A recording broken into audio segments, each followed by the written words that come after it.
Today we're going to look at the smaller end of Bugaboo's lineup, comparing primarily the Butterfly and the B6, as well as briefly the recently discontinued yet still widely available Ant, in terms of how their differences impact comfort, performance, and longevity. Because the truth here is that, despite differences in size and whether or not the seat is reversible, as well as what sort of mechanical compromises have been made to allow for this ability, there's a definite overlap with regards to the reasons one might choose one of these strollers over the others, since all are predominantly for urban use, travel, or keeping in the trunk, and the primary selling point of all three, in relation to the stroller market as a whole, has to do with lightweight and small folded size. And looking firstly at the Butterfly then, the model clocks in at 7.3 kilos and folds down to 45 by 23 by 54 centimeters. It can take the standard 22 kilos in the seat and 8 kilos in its underslung shopping basket. The Butterfly has the largest seat of these three, with a width of 34 centimeters and a total length of 110, when using the adjustable leg rest, or 121 with the front frame mounted footrest, and it's also the only model here to have a proper adjustable leg rest. On the negative side, it's also the only one without either a reversible seat or a full lie-flat position, and its upright position is a bit more sloped than the B's or the Ants as well. When it comes to parent comfort, the Butterfly has a fixed handle height at 102 centimeters and the largest and most accessible shopping basket of the three models. And in addition, it has by far the easiest fold, involving only a single step, and the second to smallest folded size within the IATA's guidelines for cabin luggage, but beat out for smallest place by the Ant. Beyond this, it also feels the sturdiest to use of the three models and has the simplest design, making it the least likely to develop symmetry issues or mechanical failures down the line, since there are simply fewer internal components.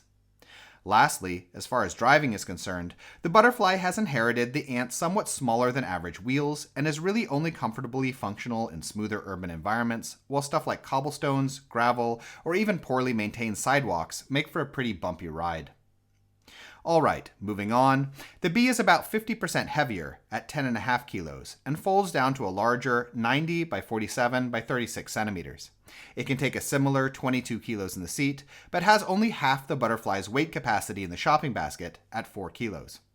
As far as child comfort is concerned, the B's seat is narrower than the Butterfly's at 29 centimeters and provides a total length of 113 with both the baseboard extended for maximum depth and using the footrest.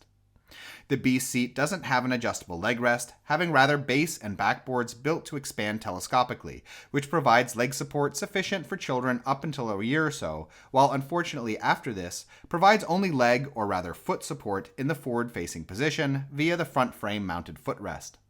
On the positive side, as I already mentioned, the B's reversible seat frame does provide both better reclined and upright positions, and the model's canopy is also the longest and most enclosing of all three models.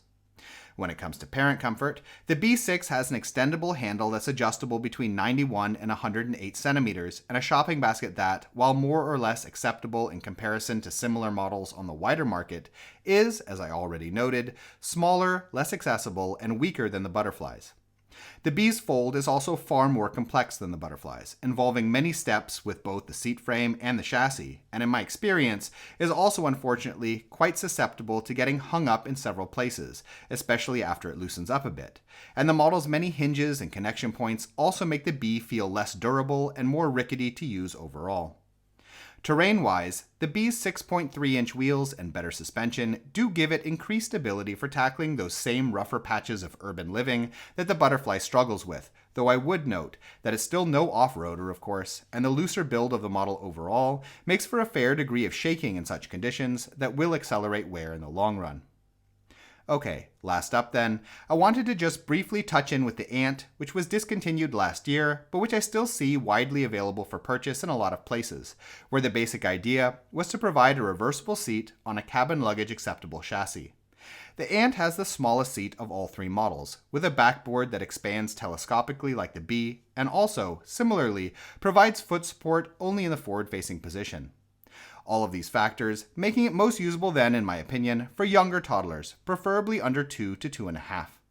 As far as parent comfort goes, handle height and shopping basket size are decent on the Ant, but folding shares the same sort of over-complexity as with the B, and the model is apt to get hung up a bit in the process and is susceptible to similar wear concerns down the road as a result, though I would note that the overall feel of using the model is a bit less loose.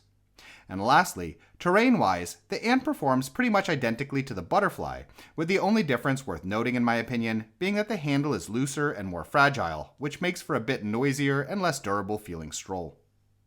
So, which of these models would I recommend then? To be honest, the Butterfly is the only one of these that I currently feel is worth buying, as it simply performs much better than the others in terms of seat size and comfort, storage, and general durability, with its most significant drawback versus these others being the lack of a reversible seat. And if you need a small-sized reversible seat model, or a small-sized model with a bit better terrain capability, then there are, in my opinion, better options to be found from other brands.